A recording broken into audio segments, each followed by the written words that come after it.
change in the fundraising sector has never been greater. But innovations in technology are evolving faster than our ability to understand them. Are these advances good or bad?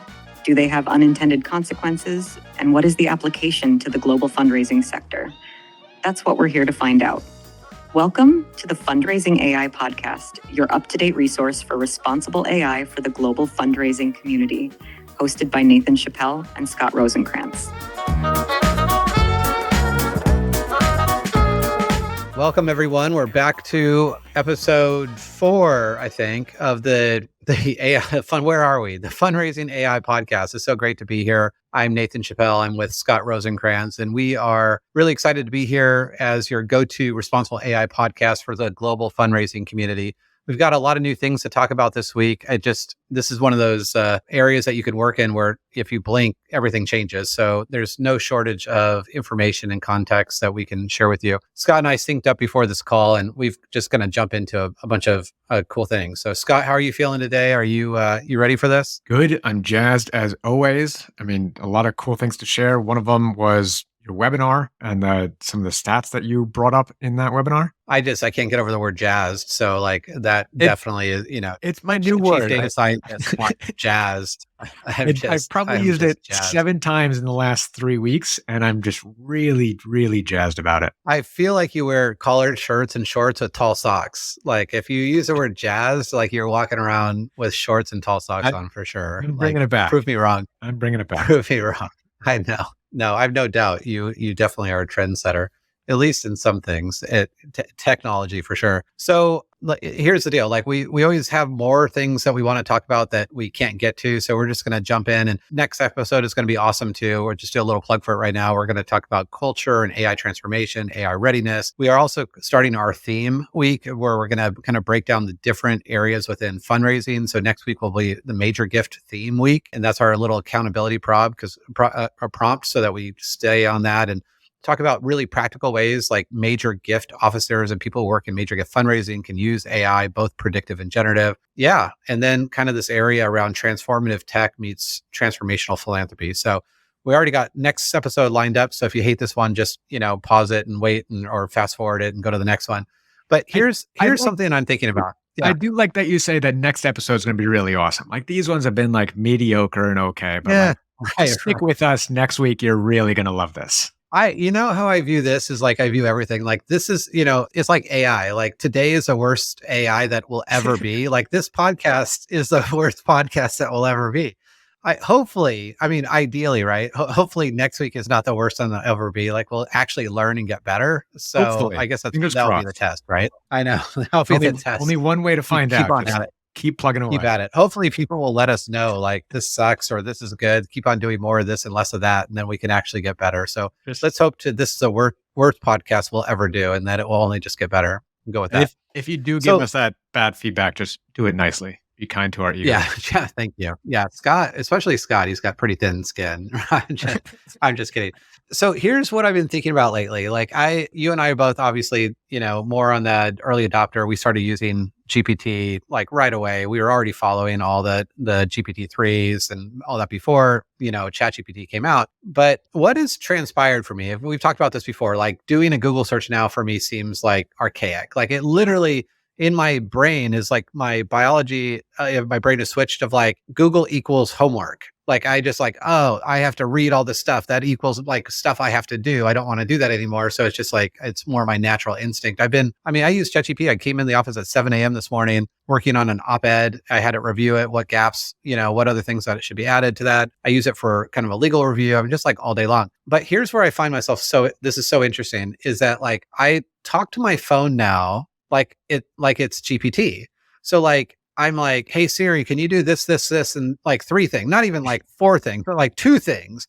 And I'm like, oh my God, like Siri is so dumb, like so dumb. I don't know. Have you had that moment? So this is just like our warm intro to this conversation. Like, do you get that at all? Or is it just me? I don't know. I get incredibly frustrated. I try not to. I'm very selective with how I talk to Siri, but I also have a very low threshold for if it doesn't respond in a way I would expect it to.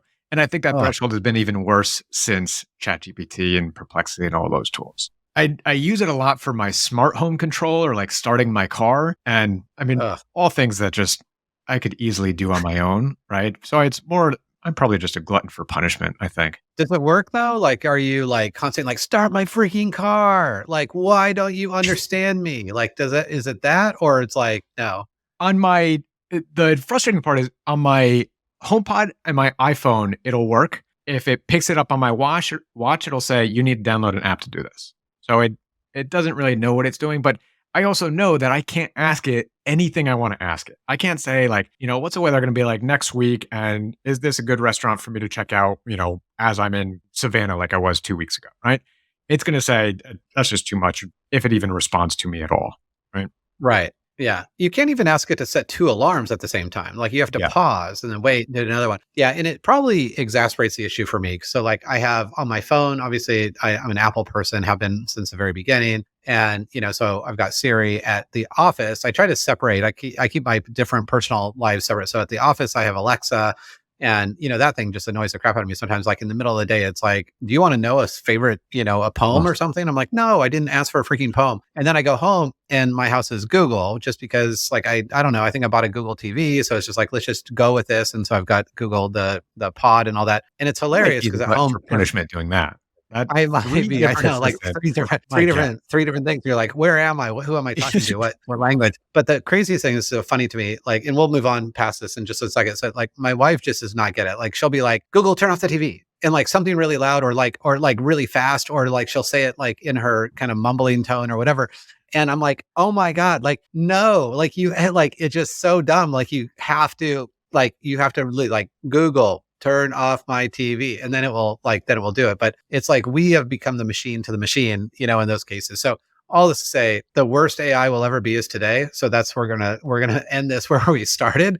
And I for one am super, super excited about the reports from Apple, that they're going to embed, at least all the rumors, right, are they're going to embed an AI chip in next iPhones, which I just bought the new iPhone last year, but of course I'm going to buy the new one because like, I'm not going to be that guy of like not having the AI chip in my phone. Like that's ridiculous. Right. So Who are you? when that happens and GPT is on board, like literally on board, the circuit board, then like it's going to be ridiculous. And we're going to be like, bye bye Siri. It's put you out to pasture. Yeah. Yeah. I'm super excited for that. I mean, WWDC is like one of my favorite days ever, right? Fourth day of my birthday. You might want to tell people what WWDC is in case they don't know. But yes, I do know it's one of your favorite days ever, and you block off your calendar for it. A worldwide developers conference where Apple talks about all the new things that are coming out that they're rolling out in the upcoming software and hardware. So that's not too far away, but that's when, I mean, they've been like a sleeping giant in this whole, right? Amazon has has Bedrock, Google has Bard and Gemini, whatever they're going to rename it in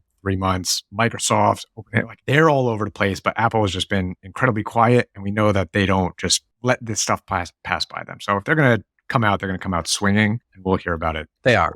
Yeah, they're too much at stake and too big, and they're still an innovative company. They're going to, and they just can't not. I think there's already AI chips in Samsung or some Samsung phones, so that will be something that's going to be pretty cool. So, all right, well let's move into kind of this next theme for today, and it was actually just came out from today. It really goes alongside the theme of AI readiness and where people are at. You might be listening to this podcast and you're like, I just for the first time logged into ChatGPT and, I had it write a poem about my dog having a picnic on the moon, and you're in that phase, which like we all were. So like, no shame, right? Like, that's all good stuff. And, fast forward to, 12 months from now, you're going to be like, check out this legal review of this, contract, and is it good or bad for me or whatever.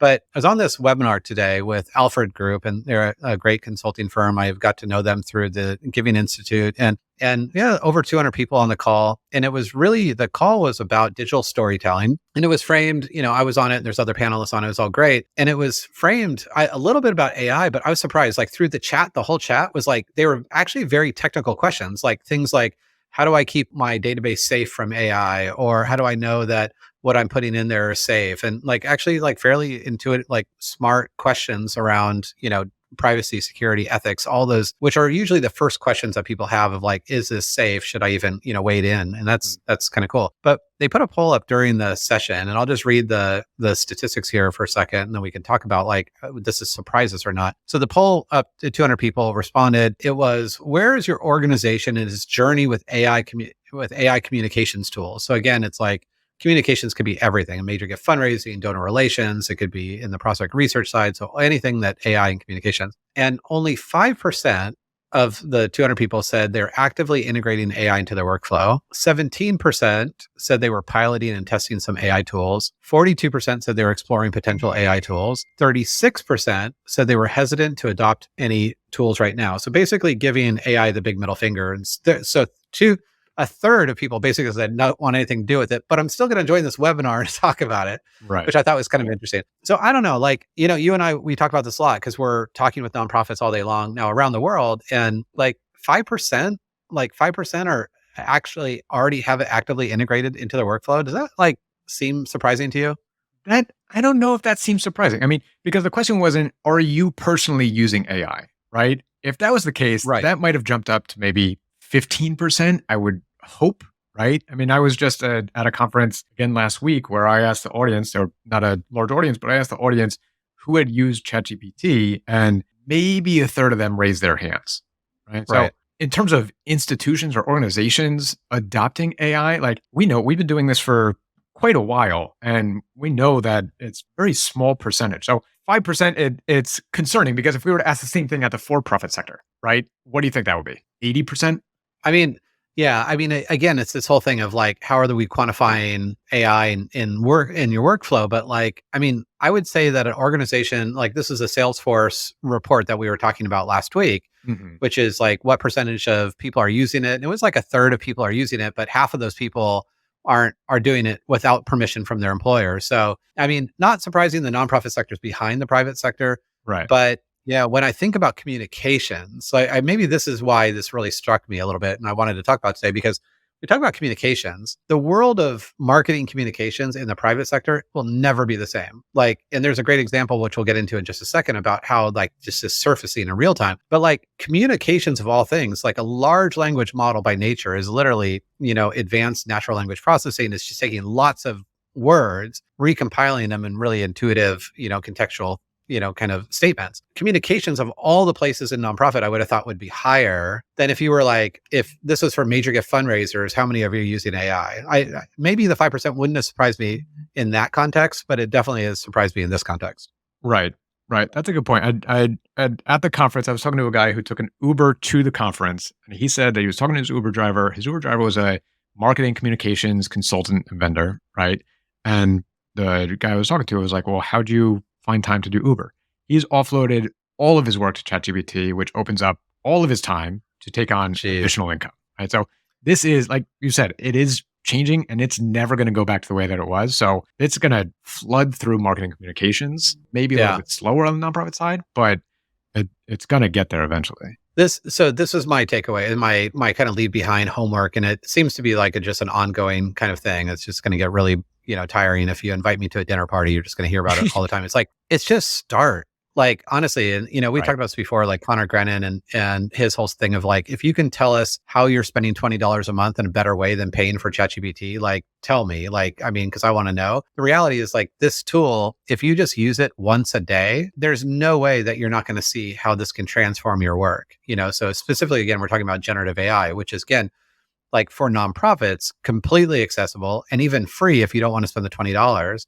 Like, just start every day. And it's just kind of amazing to me. Like every day I'm on calls with like big and small. It really doesn't matter, actually. I think some bigger nonprofits are even further behind, like really like national, multinational nonprofits that are, I'm like, raise a, show of hands, like how many are using any generative AI? And it's like 5%. And it's like, honestly, as soon as you leave this call, like go, like download the app on your phone and use it once a day. Like just commit, because the digital divide is going to widen, and it's going to widen very quickly. And there will be winners and losers, and you absolutely want to be on the winner side on this. And I think this probably hit me maybe 2 days ago. I think I found the easiest use case for Gen AI for anybody, right? Because a lot of it's muscle memory. You don't want to go to a new browser, to a new website to figure out how to interface with it, right? To interact with it. But if you're using, I'm sure you could do this with other browsers. In Chrome, you can change your search engine, right? So you can go to tools, more settings, go to search engine. You Right. could change it to Bing or Perplexity. But if you change it to Bing, you can still open up a browser, type a question into your search bar like you would. So you still have that muscle memory. And then it'll Yeah. come up into Bing and you'll see the GPT craft the response for you while it sits next to, 10 links that are all addressing the answer. And immediately Yeah. you'll see like how easy this shifts from the way we used to do things to doing it now. And I think that'll kind of like open up the doors of, all right, well, maybe I could try it this way. Once you start seeing results of like how it just behaves or performs differently than any other tool you've used, I think that's Yeah. all really you need to witness. Yeah, it's super exciting. I mean, this is the thing. It's like the world will never be the same. This is not, again, a fad. And there's a manifesto by Ethan Mollick that came out that was kind of talking about like different ways, like people either putting their head in the sand, which is not going to work, or just like putting their toe in, which is not going to work. And so I need to find that manifesto so we can post it to the show notes, because I read it. I'm like, man, this is like the whole thing, like all packaged for you. It was just so insightful. So as we're talking about this, and we're talking about really this webinar I was on was around digital storytelling, and like that can mean a lot of different things. And it just happened coincidentally that today there was a post that we ended up seeing this morning that Carvana created 1.3 million.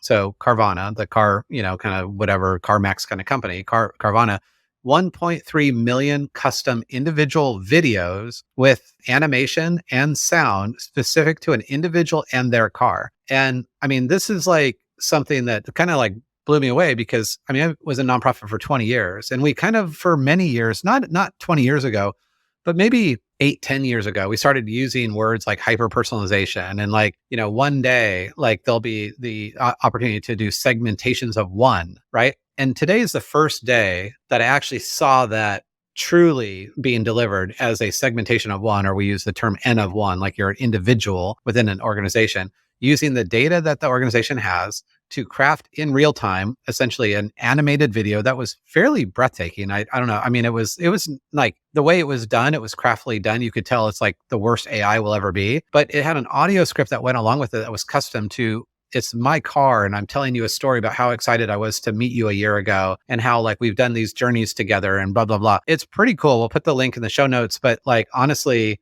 today was the first day that where digital storytelling and hyper personalization came to me. I'm like, whoa, like we're here. This is not like, we're not talking about stuff that's like 10 years from now. Now we're caught up, and it's going to be really exciting to see how hopefully the nonprofit sector uses these types of technologies to like super, power boost personalization within their fundraising program. Right. And we talk a lot about how generative AI, especially in fundraising, doesn't add a lot of, I mean, it adds time efficiencies and so on, but the real power is when you combine it with predictive AI, right? When it's the prediction and the personalization. So I imagine there are data scientists at Carvana that could predict which car you're going to purchase based on your demographic information, based on your search history and so on, right? So if they're creating those videos to say, hey, here's what you did, imagine the sales that they could have if they said, hey, here's what you would look like in that car driving through your hometown, doing all these things that you like to do, right? Like if I saw that video, like absolutely, I'm purchasing that right now. I don't care about interest rates, right? Like that would be, so combining the two is where the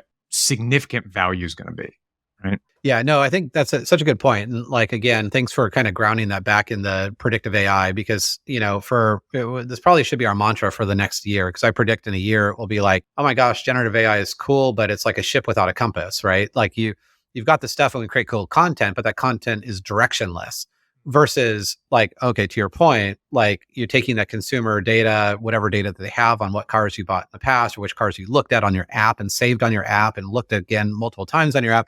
And it's like, this is what I would look like in that car. That's predictive AI. And so like these two domains of like predictive and generative coming together, this is true hyper personalization, N of one, segment of one kind of thing, where it's very easy to then portray and kind of think about donors that are like, oh, I can see myself in that organization, and I can resonate with those things because I've, been sharing those posts on LinkedIn or on Twitter or whatever, or Instagram, and, I volunteered or whatever. And you can draw upon those instances. It does go, we can end on this because I know we want to make these short, but like it does go into the importance of data collection, because the way Carvana is able to do that, or Netflix or whatever, is by essentially curating the data that you've provided it, right? And so if organizations aren't collecting, volunteer data or email data or survey data, or not even doing surveys, you're going to be your algorithm's going to be like Siri. Like it's going to be back to like how, dumb is Siri. So, I don't know where your thoughts on that. Like there's always been this thing of like, look, start with AI. Like if you wait till you're ready, you'll never be ready, right? But you'll also never be done. But I don't know, for me, it really kind of highlights the need to like how data and how you can collect that first party data and enrich it, but how you can really supercharge personalization by like collecting and curating more data. Yeah, I mean, I think it's like you have to jump on the train now, right? You can't wait till you pick out the perfect outfit for your packing your suitcase. Like you need to get on and then you can figure it out along the way. Like that's the benefit of predictive AI is not static, right? So it's not, this is what you're going to get and this is going to be the best it's ever going to be, right? This is the worst it's going to be. It's going to improve and improves as you are concurrently working on your data. But I think that's a constant goal. You can't just say, this is what my data is and it's fine. I'm not even going to worry about touching it. I'm going to start putting it to use. Know that the value of the model is going to be upon the iterations of it and the machine learning component of it, but also on the data that you're putting into it. The cleaner that is, the better it is. But don't wait until it's perfect because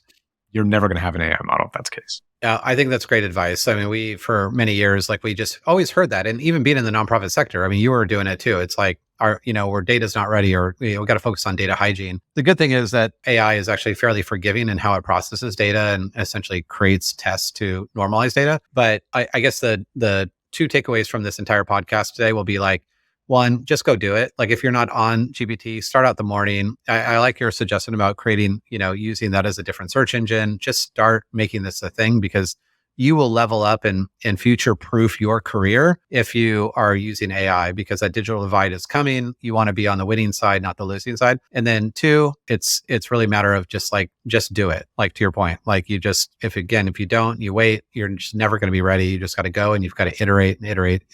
And three, go ahead. Next week's episode is going to be awesome. It's going to be the best it will ever be, right? Next week's going to be great. Like we've got a lot of cool stuff planned. Actually, even the weeks after that, like we are going to just focus on different areas within fundraising. We're going to talk about what's current, whether it's good or bad or indifferent for society at large. But then we're going to dive in with specific use cases: major gift fundraising, research, prospect development, donor relations, principal giving, annual giving, and all those week by week, so that this is kind of satisfies what Scott and I get a lot. Like, well, how is AI going to help me in my job? And so we're going to dive in on those weeks to give you some of those practical things as we kind of brainstorm our way through, like, how would we have done it? We're still in those shoes. So this is awesome. Thanks everyone for joining us. Scott and I would love to connect with you. Join us on LinkedIn.